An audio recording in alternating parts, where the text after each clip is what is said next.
आपने चंद्रबाबू नायडू को बोला और नीतीश कुमार को बोला जी। 99 कांग्रेस को सीट आया है, 99 सीट आया है। 10 साल से हम सत्ता में हैं। तीसरी बार 1962 के बाद भारत में पहली बार हुआ है भारत के इतिहास में जब कोई प्रधानमंत्री लगातार 3 बार जो है शपथ ग्रहण करने जा रहे हैं। देखिए अग्निवीर योजना जो है एक इम्पोर्टेंट फैक्टर था, ये अंडर करंट था, इसको जो है समझने की जरूरत है। या तो इसमें सुधार कीजिए, जो युवाओं का मांग है वो आप मांग को पूरा कीजिए। चंपारण में हम लोगों का होल्ड था, चंपारण में मैं तो चुनाव जीत जाता, लेकिन मेरे वजह से जो है बहुत सारे सीटों पे जो है नुकसान हो जाता। नमस्कार, एनएमएफ न्यूज देख रहे हैं आप, मैं हूं आपके साथ अभिषेक पुंडीर। 4 जून का देश ही नहीं दुनिया को इंतजार था और 4 जून के दिन जो नतीजे निकलकर सामने आए उसने बीजेपी को भी चौंका दिया, कांग्रेस को भी चौंका दिया, दुनिया को भी चौंका दिया। ना बीजेपी को बहुमत मिला, ना कांग्रेस को बहुमत मिला, लेकिन राहत की बात यह रही बीजेपी के लिए कि एनडीए के पास सरकार बनाने का जो बहुमत है वो है। लेकिन उसमें भी एक दो जो कड़ी हैं वो काफी कमजोर हैं। पहली कड़ी है चंद्रबाबू नायडू और दूसरी कड़ी है नीतीश कुमार। हालांकि खबरें ऐसी भी आ रही कि 8 जून को प्रधानमंत्री नरेंद्र मोदी तीसरी बार कर्तव्य पथ पर शपथ लेने वाले हैं, लेकिन क्या उससे पहले कुछ खेला कर सकते हैं नीतीश कुमार या फिर चंद्रबाबू नायडू? इसी बात को और गहराई से समझने के लिए मेरे साथ मौजूद हैं बीजेपी नेता मनीष कश्यप। बहुत बहुत स्वागत सर आपका। बहुत बहुत धन्यवाद। आपने चंद्रबाबू नायडू को बोला और नीतीश कुमार को बोला जी। चंद्रबाबू नायडू जो है भारतीय जनता पार्टी के साथ उनका नेचुरल अलायंस है और आज से नहीं बहुत पहले से नेचुरल अलायंस है। और चंद्रबाबू नायडू जो है वो कोई भी खेला नहीं करेंगे, वो नरेंद्र मोदी जी के साथ है, ये कंफर्म समझिए। नहीं, 2004 हमें याद है ना, जब स्पीकर का पद लेने के लिए आडवाणी जी को झुकना पड़ा था। देखिए लेकिन साथ में थे ना, वो साथ में थे। हाँ, चंद्रबाबू नायडू तो साथ में थे, साथ में हैं और साथ में ही रहेंगे चंद्रबाबु नायडू। चलिए इस पर मैं चर्चा बाद में करूंगा, इस पर सवाल मैं बाद में लेकर आऊंगा। लेकिन जो 400 पार का नारा था आपकी तरफ से, उसके नजदीक भी नहीं लगे। कारण क्या पीछे का फैक्टर? दो प्रकार का लड़का होता है क्लास में पढ़ने वाला। एक होता है जो टारगेट सेट करता है कि हमें 99% मार्क्स लाना है और वो 75% लाता है, फर्स्ट डिवीजन से पास होता है। एक लड़का होता है जो बैक वेंचर होता है, वो सेट करता है कि हमें किसी भी हाल में 30% मार्क्स लाना है और पास होना है, और गलती से उसका 30% मार्क्स आ जाता है तो वो पूरी दुनिया को बता देता है कि हम पास हो गए, पास हो गए। 99 कांग्रेस को सीट आया है, 99 सीट आया है। 10 साल से हम सत्ता में हैं, उसके बावजूद जो है कांग्रेस 99 पे ऑल आउट हो गई और हम जो है 240 से ज्यादा सीट लेके आए हैं। तीसरी बार 1962 के बाद भारत में पहली बार हुआ है भारत के इतिहास में जब कोई प्रधानमंत्री लगातार 3 बार जो है शपथ ग्रहण करने जा रहा है, पहली बार ऐसा हुआ है। उसके अलावा जो है पूरी दुनिया में नरेंद्र मोदी जी पहले ऐसे नेता, पूरा ब्रह्मांड में नरेंद्र मोदी जी पहले ऐसे नेता हैं जो 60 करोड़ से ज्यादा वोट ला चुके हैं 3 बार के चुनाव में। अब जरा सोचिए, इतना बड़ा रिकॉर्ड जो है नरेंद्र मोदी जी ने बनाया। सीटें कम होना, ज्यादा होना बड़ी बात नहीं रहती है, बड़ा बात तब होता है जब आप सरकार नहीं बना पाते हैं। अच्छा ये बताइए, हम 2024 लोकसभा चुनाव के पहले सरकार में कौन था? आप ही थे। और अभी सरकार में कौन है? आप ही हैं। बस हमारा सीट थोड़ा सा कम हुआ है, हम उस पर ध्यान देंगे, उसमें सुधार करेंगे और अगली बार जो है और अच्छा परफॉर्मेंस करेंगे। बिल्कुल, वो बात मैं आपकी मानता हूं कि सरकार फिलहाल भी आपका था और आने वाला सरकार भी आपका ही होगा अगर सब कुछ ठीक रहा तो। लेकिन कांग्रेस ने आपकी सीटें जो है कब्जाई हैं। जिस कांग्रेस की अगर नेताओं और कार्यकर्ताओं की संख्या में आपको बताऊं, इस चुनाव से पहले पिछले 3 महीने में हजारों कार्यकर्ता और नेता बीजेपी में शामिल हुए हैं। उसके बावजूद कहा ऐसा जा रहा था कि जो 52 सीटों का आंकड़ा था 2019 का, वो घटकर तकरीबन 40 हो जाएगा। कि भारतीय जनता पार्टी के जो कार्यकर्ता थे, जो आरएसएस के कार्यकर्ता थे, आरएसएस का मैं हूं, आरएसएस के कार्यकर्ता थे, वो सभी लोग अस्वस्थ थे कि भारतीय जनता पार्टी जीत रही है। 450 पार का नारा नरेंद्र मोदी जी ने दिया, इजिली हम लोग जो है 350 पार कर जाएंगे इजिली। सब लोग अस्वस्थ थे, आरएसएस के सारे वर्कर अस्वस्थ थे और इसलिए आप सेफ जोन में चले गए, कंफर्ट जोन में चले गए। कंफर्ट जोन में चले गए और कंफर्ट जोन में चले गए। हम लोग जो है उतना प्रयास नहीं किए, कन्विंस नहीं किए लोगों को, इसलिए ये मतलब मानते हैं कि काडर का कहीं ना कहीं कमजोरी रही है, वो वोटर को घर से निकालने में नाकामयाब रहा। कमजोरी नहीं रही, हम लोग कंफर्ट जोन में चले गए, और हम लोग कंफर्ट जोन में चले गए तो उसका रिजल्ट जो है ये देखने को मिला कि हमें जो है 40-50 सीटें जो है कम आ गई, और हमारे गठबंधन को जो है लगभग 100 सीटें कम आ गई। चलिए, नीतीश कुमार का पलटने का जो है वो ट्रैक रिकॉर्ड पुराना है, हाँ। नया नहीं है बिल्कुल भी। सत्ता के शीर्ष पर रहना पसंद करते हैं। हाँ। उसके लिए भले ही उन्हें आरजेडी के साथ जाना हो, कांग्रेस के साथ जाना हो, बीजेपी के साथ जाना हो। अब इन परिस्थितियों में जब नीतीश कुमार के बिना संभव है सरकार, लेकिन अगर चंद्रबाबू नायडू भी नीतीश कुमार के साथ आते हैं तो संभव नहीं है सरकार, ऐसे में नीतीश कुमार पलटी मारेंगे, मोदी जी के साथ रहेंगे? नीतीश कुमार पलटी नहीं मारेंगे।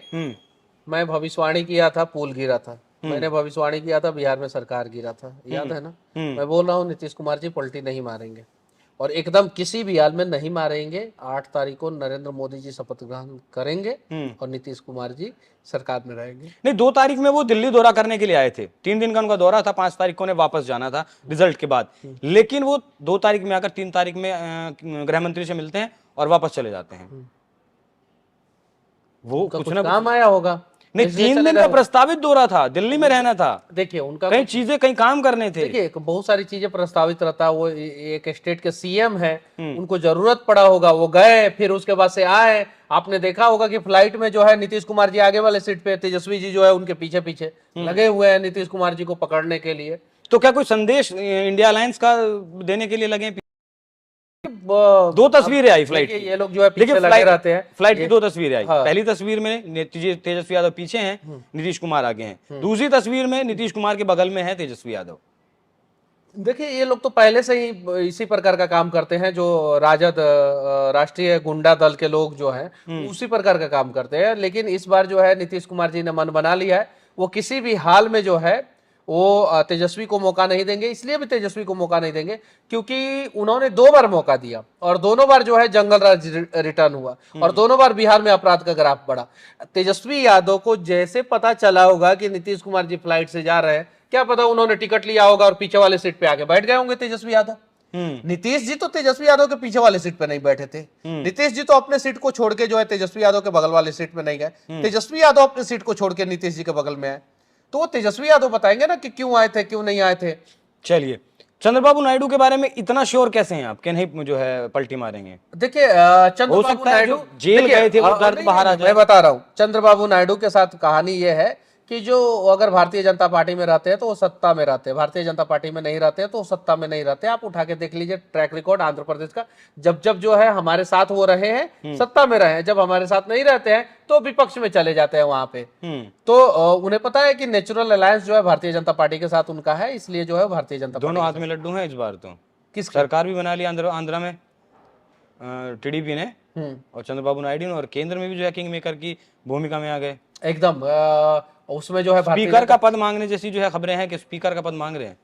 वो तो शीर्ष नेतृत्व तय करेगा कि कौन सा पद किसको दिया जाएगा, वो हमारे और आपके कहने से तो होगा नहीं। वो नरेंद्र मोदी जी तय करेंगे, जेपी नड्डा जी तय करेंगे, अमित शाह जी तय करेंगे, नितिन गडकरी जी तय करेंगे, ये बड़े जो नेता हैं वो लोग तय करेंगे कौन सा मंत्रालय किसको देना है, कौन सा मंत्रालय किसको नहीं देना है। प्रधानमंत्री मोदी जी बनेंगे, पथ परिवार मंत्री नितिन गडकरी बनेंगे, गृह मंत्री अमित शाह बनेंगे। ये 3 मंत्रालय जो है फिक्स है, और ये तीनों मंत्रालय में कोई भी जो है इन तीनों व्यक्ति को नहीं हिला डिगा सकता है। चलिए बिहार पर आते हैं। 4 सीटें नीतीश कुमार की घट गई, 5 सीटें आपकी घट गई 2019 के मुकाबले। क्या कारण रहे? देखिए अग्निवीर योजना जो है एक इम्पोर्टेंट फैक्टर था, ये अंडर करंट था, इसको जो है समझने की जरूरत है। बिहार में, यूपी में कंफर्ट जोन तो था ही, राजस्थान में, हरियाणा में अग्निवीर जो है इम्पोर्टेंट फैक्टर। और जो हम लोग किसान आंदोलन समझते थे, किसान आंदोलन से बड़ा आंदोलन था अग्निवीर का आंदोलन, जिस पर ध्यान नहीं गया किसी इस पे ध्यान किसी को नहीं गया। वो जो रेलवे में जो है कुछ उपद्रवियों ने रेलवे को जला दिया, तो अग्निवीर आंदोलन जो है कुछ नेताओं ने समझा कि यहाँ पे आंदोलन खत्म हो गया। नहीं, वो सड़क पे आंदोलन खत्म हो गया। युवाओं के दिमाग में वो आंदोलन चल रहा था, और वो चल रहा था, और उन लोगों ने जो है वोट नहीं दिया या हमारे समर्थन में नहीं दिया। अग्निवीर योजना मतलब कि एक ऐसी योजना थी जिसको सरकार या तो समझा नहीं पाई या तो बच्चे समझ नहीं पाए, ये दोनों हो सकता है। लेकिन मैं इतना जरूर कहूंगा कि अग्निवीर योजना जो है बहुत बड़ा इंपॉर्टेंट फैक्टर था। बहुत सारे लोग इस पे बोलने से डरना चाहते हैं, लेकिन हम जैसे लोग अगर नहीं बोलेंगे तो सही चीजें नहीं आएगी। क्योंकि यूथ के बीच में अगर सबसे ज्यादा कोई रहता है तो हमारे जैसे लोग रहते हैं। और युवाओं के लिए मैंने बहुत सारा वीडियो बनाया है, उनके आंदोलन में मैंने साथ दिया, उनके साथ मैं खड़ा रहा हूं, उनकी समस्याओं को देखा हूं। तो मैं तो ये कहूंगा कि अग्निवीर योजना जो है इंपॉर्टेंट फैक्टर था। सोचने की जरूरत है अग्निवीर पर दोबारा से, एकदम सोचना चाहिए। क्योंकि कोई भी जो योजना है वो पूरी तरीके से ना तो गलत ही हो सकती है, ना पूरी तरीके से सही हो सकती है। आप सोचिए, उसमें सुधार कीजिए, वरना यूथ को बुलाइए, आप यूथ को समझाने का प्रयास कीजिए, डेलीगेट्स बनाइए, अलग अलग स्टेट में जाके जो है यूथ के साथ मीटिंग करे। बड़े बड़े कॉन्वोकेशन सेंटर बन गए हैं, जैसे दिल्ली में प्रगति मैदान में बन गया, बिहार में जो है गांधी मैदान के पास है कॉन्वोकेशन सेंटर। वहां पे यूथ को आमंत्रित कीजिए, सवाल पूछिए, वो सवाल पूछेंगे, आप सवाल का जवाब दीजिए, आप सवाल पूछिए, वो जवाब देंगे, और कन्वेंस कीजिए। या तो इसमें सुधार कीजिए, जो युवाओं का मांग है वो आप मांग को पूरा कीजिए, वरना जो है आप जिस प्रकार से अग्निवीर योजना को इंप्लीमेंट किए उस योजना के तहत जो है आप युवाओं को कन्वेंस कर लीजिए। ये काम करना पड़ेगा। किसी भी ये मुद्दा जो है, विवाद जो सुलझाना पड़ेगा, तभी जो है आगे बढ़े तो बेहतर रहेगा। अच्छा, युवाओं की बात है तो पेपर लीक कितना बड़ा जो है समस्या रहा? ये रहा एकदम, क्योंकि एक युवा तैयारी करता है। चुनाव के पहले पेपर लीक हो गया, हाँ, वो जो है बहुत बड़ा मुद्दा रहा। बिहार में जो है पेपर लीक हुआ, वो मुद्दा रहा। देखिए, आप जो है सब कुछ पे बात करते हैं, आप बड़े बड़े चैनलों पे चले जाइए, हर चीज पे बात होता है, जाति फैक्टर, ये फैक्टर, वो फैक्टर, यूथ फैक्टर पे बात ही नहीं होता है। कोई बात ही नहीं करना चाहता है। अब कर रहे हैं ना, अब दिखा दिया। कोई नहीं बात करना चाहता है भाई, कोई नहीं, यूथ फैक्टर पे कोई नहीं बात करना चाहता है। यूथ की समस्याओं को कोई देखिए, किसान आंदोलन हुआ, किसान आंदोलन से बड़ा ही आंदोलन था जो है युवाओं का आंदोलन। किसान आंदोलन में सरकार ने जो है बिल को वापस लिया। यूथ पे बात कीजिए, और बात होना चाहिए यूथ पे, और बिहार के ही नहीं पूरे देश के युवाओं पे बात होना चाहिए। अगर यूथ पे बात नहीं करेंगे और यूथ के मन में सरकार के प्रति अगर शंका थोड़ा भी हो गया तो नुकसान झेलना पड़ेगा। तो जिस तरीके से जिस वक्त आप एक यूट्यूबर थे, युवाओं की आप आवाज उठाते थे, आपने खुद बताया, अब बीजेपी नेता होने के बाद भी कई युवाओं के मुद्दे क्या ये गुनाह है क्या? आवाज तो भारतीय जनता पार्टी में या सरकार में शामिल होने के बाद युवा का मुद्दा नहीं उठाया जाता है क्या?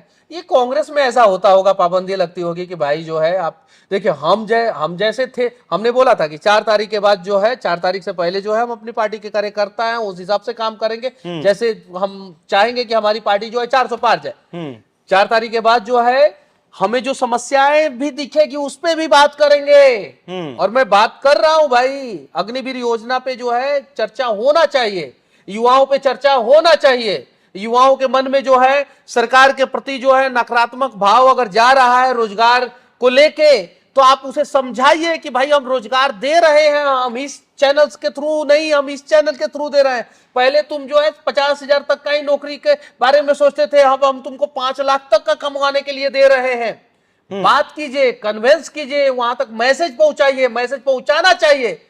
जो नेता थे ना, वो सो गए थे, कन्वेंस करना बंद कर दिए थे, बात करना बंद कर दिए थे। अपने अपने क्षेत्र में जो नेता लोग आ रहे हुए हैं एनडीए गठबंधन के, मोदी जी के इतना अच्छा काम करने के बावजूद, भारतीय जनता पार्टी के सरकार में इतना अच्छा काम होने के बावजूद, सड़कें बनी, बिजली आया, इंफ्रास्ट्रक्चर मजबूत हुआ, उज्ज्वला योजना आया, आयुष्मान कार्ड आया, राम मंदिर बना, धारा 370 हटा, सीए और एनआरसी, सब कुछ होने के बावजूद इतना काम पिछले 10 साल में जितना काम हुआ है ना, उतना काम जो है ना 70 साल में नहीं हुआ। बिल्कुल। उसके बावजूद जो है एक निगेटिव मैसेज गया युवाओं में। उन युवाओं को कन्विंस करने की जिम्मेवारी जो है स्थानीय सांसदों की थी। जो लोग जो है 5-5 लाख वोटों से चुनाव जीतते थे, वो 50,000 पे आ गए, वो 1 लाख पे आ गए। वो तो इस देश का इतिहास रहा है पहले से। जो सांसदों का काम है कानून बनाना, नीतियां बनाना, वही काम वो नहीं करते हैं, बाकी सब काम करते हैं। खैर, बिहार की अगर मैं जैसे बिहार की बात कर रहा था, तो आप निर्दलीय उम्मीदवार थे, फिर बीजेपी में शामिल हुए तो आप नहीं लड़े। कितना नुकसान हो सकता था बीजेपी को अगर मनीष कश्यप चुनाव लड़ते आखिरी वक्त तक? देखिए, चंपारण और सारण में, साथ ही जिन मैंने देखा कि जितनी सीटों पर आप गए प्रचार करने के लिए, वहां जीत मिली बीजेपी कैंडिडेट्स को। देखिए, हर सीट पे जीत नहीं मिली। जैसे बक्सर में जीत नहीं मिला, पाटलिपुत्रा में हम लोगों ने किया, पटना साहिब में किया हम लोगों ने, पूर्वी चंपारण में किया, पश्चिमी चंपारण में किया, उसके बाद से दिल्ली के लगभग सभी सीटों पे किया, एक दो सीट को छोड़ के सभी सीटों पे किया। तो कुछ सीटों पे जीत नहीं मिली, मार्जिन कम करने का प्रयास किया, यूथ को कन्विंस करने का प्रयास किया। चंपारण में हम लोगों का होल्ड था। चंपारण में मैं तो चुनाव जीत जाता, लेकिन मेरे वजह से जो है बहुत सारे सीटों पे जो है नुकसान हो जाता। जैसे पप्पू यादव पूर्णिया से जीते चुनाव, ठीक है। आप और भी निर्दलीय प्रत्याशी जो है, आप रविंदर सिंह भाटी का देखिए, परफॉर्मेंस बहुत अच्छा रहा, बहुत अच्छा, मतलब कि 5-5.5 लाख वोट लाना जो है अपने आप में मायने रखता। तो इम्पैक्ट जो है आसपास के संसदीय क्षेत्र पे भी पड़ता। मुझे इस बात का समझ आया कि नहीं, मेरे वजह से जो है भारतीय जनता पार्टी को नुकसान नहीं होना चाहिए।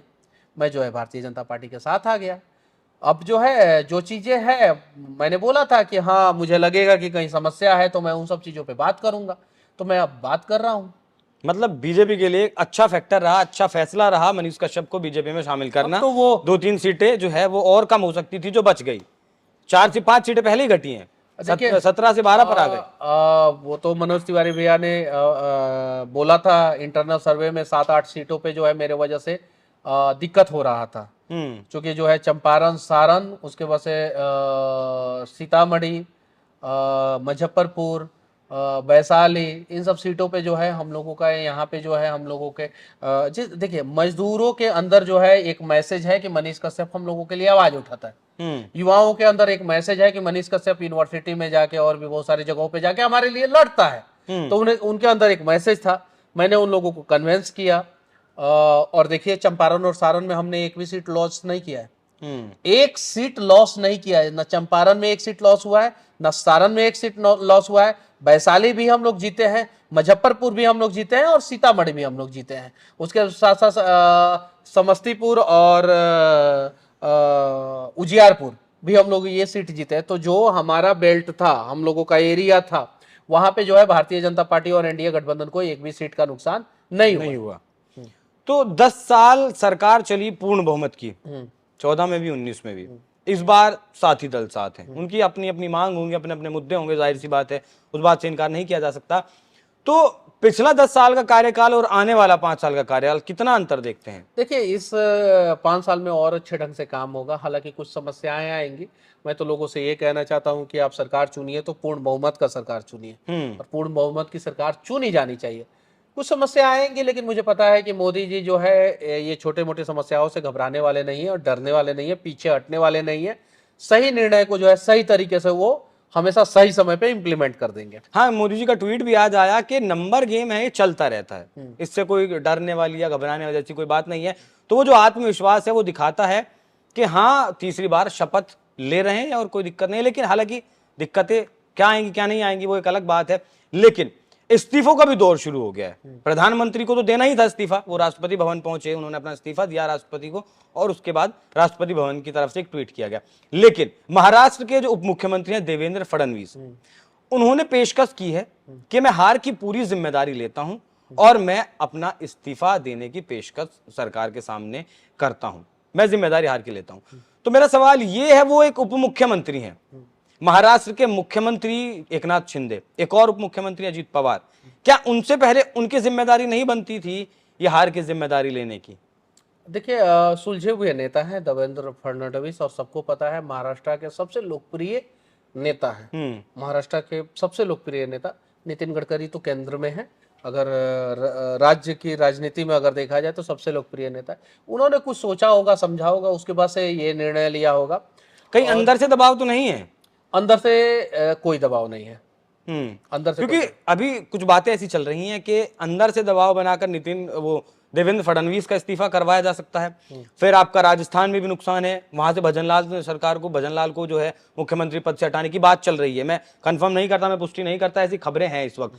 और उधर से जो है घेरते हुए उत्तर प्रदेश में आए योगी आदित्यनाथ का रिजल्ट खराब रहा, 64 सीटें थी, 33 पर आ गए, उसकी जिम्मेदारी उसका ठीकरा फोड़ा जाए वहां। देखिए योगी आदित्यनाथ का इस्तीफा नहीं होगा, क्लियर। लेकिन अनबन की खबरें तो आती हैं अक्सर। नहीं, कोई अनबन नहीं सेंटर से, और नहीं, कोई अनबन नहीं है। सेंटर से, मोदी जी से, योगी जी से कोई अनबन नहीं है, और इस्तीफा योगी आदित्यनाथ का नहीं होगा। केंद्र को भी पता है कि यूपी में योगी जी जो है अच्छा काम कर रहे हैं, और योगी जी को भी पता है मोदी जी बहुत अच्छा काम कर रहे हैं, और दोनों जो है मिलके जो है यूपी और देश को जो है आगे बढ़ा रहे हैं। योगी जी का इस्तीफा किसी भी हाल में नहीं होगा। मतलब ताकत को जानते हैं योगी आदित्यनाथ की उत्तर प्रदेश में। लेकिन नहीं, देखिए देखिए, देखिए सुनिए, दोनों एक ठाकुरों दूसरे का के ताकत है। क्षत्रियों का विरोध था वहां उत्तर प्रदेश में, क्षत्रियों का विरोध था। कई सीटें ऐसी रही जहां क्षत्रियों का विरोध था और वो सीटें हारी। कैराना हारे, मुजफ्फरनगर हारे, सहारनपुर हारे। तीन में मतलब जहां मैं रहता हूं वो 3 सीटें हारी जहां ठाकुरों का विरोध था, और योगी आदित्यनाथ भी ठाकुर है। तो इस परिप्रेक्ष्य में मैं जानना चाहता हूं, क्या ठीकरा फोड़ा जा सकता है योगी आदित्यनाथ के ऊपर कि आप ठाकुरों को नहीं मना पाए? नहीं, देखिए योगी आदित्यनाथ अच्छा काम करते हैं, और सबको पता है कि यूपी जो है एक समय जो है आज से 7-8 साल पहले यूपी की स्थिति क्या थी, किस प्रकार से जो है ट्रैक रिकॉर्ड जो है यूपी का खराब करके जो है अखिलेश यादव का गुंडा पार्टी जो है वो रखा था। उसके बाद से जो है योगी आदित्यनाथ आए और सारे गुंडों को जो है समय समय पे जो है जहां उचित जगह पे पहुंचाना था वहां पे योगी आदित्यनाथ ने पहुंचवा दिया। उसके बाद से जो है आज देखिए जो है यूपी जो है एकदम जो है सही, मतलब कि एकदम सही रास्ते पे चल रहा है, विकास के रास्ते पे चल रहा है। तो कहीं कुछ दिक्कत नहीं है, यूपी में योगी आदित्यनाथ सीएम बने रहेंगे, और मोदी जी और योगी जी का कहीं अनबन नहीं है। लोकसभा भंग कर दी गई है, सभी का इस्तीफा हो चुका है। आज शाम को ही एनडीए सरकार बनाने का दावा पेश कर सकती है। आपको लगता है ऐसा, या अभी 1-2 दिन का वक्त और लगेगा साथियों को मनाने में, या उनकी मांग जो है पूरा करने में, बातचीत करने में कुछ वक्त लगेगा? देखिए बहुत सारी चीजें जो है हम लोग जिस लेवल के कार्यकर्ता हैं हमारे तक नहीं पता चल पाता है, तो वो निर्णय जो है केंद्रीय नेतृत्व को लेना है, और वो लोग सही समय देखेंगे, उचित समय देखेंगे, और उचित समय जब होगा तब जो है वो लोग जो है अपना दावा पेश कर देंगे, और वो जब दावा पेश करेंगे तो आपको भी पता चल जाएगा, हमें भी पता चल जाएगा। 99 सीट लाकर राहुल गांधी बड़े खुश हैं। प्रेस कॉन्फ्रेंस की कल, बीजेपी से पहले प्रेस कॉन्फ्रेंस की, मल्लिकार्जुन खड़गे पहले बातचीत की, और पहली लाइन जो मल्लिकार्जुन खड़गे की थी कि हम एक मजबूत विपक्ष बनाने की तरह, मजबूत विपक्ष की तरह काम करेंगे। लेकिन जब सवाल पूछा गया कि क्या आप सरकार बनाने की जुगत लगा सकते हैं, साथियों से बात कर सकते हैं, तो इनकार नहीं किया। मतलब लचीलापन है, अगर उम्मीद रही तो सरकार बना सकते हैं। 99 सीट लाए हैं वो सरकार बना लेंगे। देखिए मीडिया में जो है किस प्रकार से परसेप्शन गढ़ा जाता है, और ये परसेप्शन कितना गलत हो सकता है। जिन्होंने 99 सीट लाया है उनको आप लोग बोल रहे हैं कि सरकार बना सकते हैं, और जिन्होंने 240 सीट लाया है उसको बोल रहे हैं कि उसकी सरकार नहीं बनेगी। हम तो मानते हैं सरकार बन रही, लेकिन मैंने पूछा, उनसे सवाल पूछा नहीं, गया नहीं, वो लोग कि हम साथियों से बात करके, वो लोग किसी भी हाल में सरकार नहीं बना सकते हैं, और उनकी सरकार बनने वाली भी नहीं है। अभी जो है बहुत लंबा समय है, और वो अगले 100-150 साल तक विपक्ष में ही रहेंगे, तब तक जो है कांग्रेस खत्म। चलिए मेरा एक आखिरी सवाल, और बहुत महत्वपूर्ण सवाल, परसेप्शन की आपने बात की। परसेप्शन एक बना था जब 400 पार का नारा बीजेपी की तरफ से दिया गया। आपके कई बड़बोले मंत्रियों ने भी कहा कि संविधान में संशोधन करना है, इसलिए 400 पार चाहिए। कांग्रेस की तरफ से उसे अपने हिसाब से नारे को लिया गया और कहा गया कि 400 पार संविधान में संशोधन करने के लिए चाहिए और आरक्षण को खत्म करना है इसलिए चाहिए। लेकिन आपको मानना पड़ेगा बीजेपी का जो आईटी था, बीजेपी का जो आईटी सेल था, वो इस परसेप्शन को तोड़ने में कामयाब नहीं रहा। वो मोदी जी की उस बात को जनता के बीच में नहीं पहुंचा सका कि आरक्षण को कोई हाथ नहीं लगा सकता, और कांग्रेस ने बखूबी जो है आपकी पिच पर, सोशल मीडिया की पिच पर, आईटी की पिच पर बैटिंग की। देखिए 10 साल से हम लोग सरकार में, और फिर से हम लोग सरकार में ही हैं, अभी भी सरकार में। तो हम लोगों को जितना मैसेज पहुंचाना था जमीन पे हम लोगों ने पहुंचाया। हालांकि कुछ मैसेज नहीं पहुंच पाया होगा, कुछ कार्यकर्ता जो है कंफर्ट जोन में चले गए। अमित मालवीय पर सवाल उठ रहे हैं। नहीं, क्यों उठेंगे भाई, उन्होंने अच्छा काम किया पिछले 10 साल में, जो है उनका कार्यकाल देखिए, उनका काम देखिए, अच्छा काम किया है। उन पे अमित मालवीय पे सवाल क्यों उठेगा? विपक्ष का तो काम ही है सवाल उठाना। विपक्ष जो है सबसे ज्यादा अगर परेशान रहता है तो अमित मालवीय जी से परेशान रहता है, क्योंकि सोशल मीडिया जो है वो उन्होंने मजबूत करके रखा है, इसलिए जो है विपक्ष सवाल उठाता है। अमित मालवीय जी को जो काम करना था उन्होंने अपना काम किया। मानते हैं अब ये परसेप्शन नहीं तोड़ पाई बीजेपी, आरक्षण को खत्म कर देंगे? आरक्षण तो देखिए बहुत सारी चीजें हैं जो कांग्रेस जो है इस चुनाव में झूठ बोली और गुमराह किया। कांग्रेस के ऊपर तो लीगल एक्शन होना चाहिए जो इस प्रकार से गुमराह किए। अगर मान लीजिए कि मैंने बोला था कांग्रेस के कन्हैया कुमार को कि पाकिस्तान से जाके चुनाव लड़ना होगा, तो इन लोगों ने मेरे ऊपर जो है इलेक्शन कमीशन से नोटिस करवा दिया मेरे ऊपर। मैंने तो सही बोला था भाई कि इस बार चुनाव हारेंगे, अगली बार पाकिस्तान से जाके चुनाव लड़ेंगे, क्योंकि 2029 से पहले पीओके भारत का अभिन्न अंग होगा किसी भी हाल में। 100% पीओके भारत का अभिन्न अंग होगा किसी भी हाल में। पाकिस्तान का आर्थिक स्थिति खराब है और पहले जम्मू कश्मीर में जो है पाकिस्तान का झंडा फहराया जाता था, आज किसी को हिम्मत नहीं है कि जम्मू कश्मीर की धरती पे पाकिस्तान का झंडा फहरा दे। जो फहराएगा उसको पहले ठोक दिया जाएगा। जम्मू कश्मीर में आज पीओके में जो है भारत का झंडा फहराया जा रहा है। ये चीजें हैं, तो बहुत सारी चीजें हैं, वो लोगों को पता है कि होने वाला है और होगा। हम बोले थे कन्हैया कुमार को कि आपको जो है पाकिस्तान से जाके चुनाव लड़ना होगा। उन्होंने जो है बोला गया कि ये गलत बोले हैं, इनके ऊपर एक्शन होना चाहिए और इलेक्शन कमीशन से शिकायत कर दिया। वैसे ही राहुल गांधी, मल्लिकार्जुन खड़गे, पूरा कांग्रेस और इंडी गठबंधन ने जो है इस चुनाव के दौरान जो है अनेकों जो है ऐसी बातें बोली जिसका कोई महत्व ही नहीं था। जैसे आरक्षण पे उन्होंने गुमराह किया, और भी बहुत सारी, संविधान पे उन्होंने गुमराह किया कि संविधान खतरे में है, संविधान खतरे में। तो इन सब चीजों पे जो है कांग्रेस के ऊपर कार्रवाई होना चाहिए। आज भी संविधान लेकर चलते हैं राहुल गांधी अक्सर, और राहुल गांधी नहीं, अब तो उनके तमाम नेता अगर टीवी डिबेट्स में बैठते हैं तो भी संविधान की कॉपी लेकर बैठते हैं। राहुल गांधी संविधान में कितने अनुच्छेद हैं वो ये तो बता दे। उनको पता नहीं है कौन से अनुच्छेद में क्या होता है, ये तो बता दे। उनको तो पता नहीं, हम लोग भाई संविधान लेकर नहीं चलते, हमें उतनी जानकारी नहीं है। वो रोज संविधान लेके चलते हैं, तो कम से कम इतना तो बता दे कि कितना अनुच्छेद है संविधान में। जिस तरीके से उन्होंने ये कहा कि संविधान आप लोग बदल देंगे, क्या उसके मतलब उसके जवाब में आपकी तरफ से ये नहीं कहा जा सकता था कि इंदिरा गांधी ने सबसे ज्यादा संविधान में संशोधन किए? देखिए, कांग्रेस पार्टी 80 से ज्यादा बार संविधान में संशोधन कर चुकी है। इमरजेंसी के टाइम 75 में, उस 1.5 साल में इंदिरा गांधी ने अपना एक मिनी संविधान बना लिया। देखिए, कांग्रेसियों का चूक रही कहीं ना कहीं? नहीं, कहीं चूक नहीं रही। देखिए, हम लोगों को जितना पहुंचाना था उतना मैंने क्या बोला कि अग्निवीर एक योजना था जिसमें जो है हम लोग कन्वेंस नहीं कर पाए। कुछ गवर्नमेंट सेक्टर में कुछ जॉब ऐसा था, जैसे चुनाव से पहले जो है 5,000 वैकेंसी, 5,500 वैकेंसी जो है रेलवे ALP में आया चुनाव से पहले। वो भी एक बहुत बड़ा मुद्दा बन गया चुनाव से पहले। और वहां पे जो है कम से कम जो है वो 60-65 हजार वैकेंसी आना चाहिए था, 1 लाख के आसपास आना चाहिए था।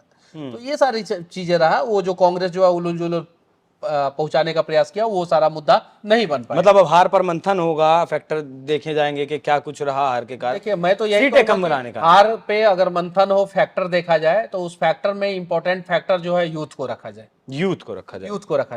यूथ को रखना पड़ेगा इंपॉर्टेंट फैक्टर, क्योंकि युवाओं का देश भारत है। और यूथ को अगर इंपॉर्टेंट फैक्टर नहीं रखेंगे, हार किसका हुआ है? कांग्रेस का। कांग्रेस को भी यूथ पे रखना पड़ेगा। सीटें हमारी कम हुई है, और हमारी सीटें कम हुई है, हमें भी मंथन करना होगा, और हमें भी यूथ को जो है इंपॉर्टेंट फैक्टर रखना पड़ेगा, और यूथ को कन्विंस करना होगा, यूथ तक जो है सही मैसेज को डिलीवर करना होगा।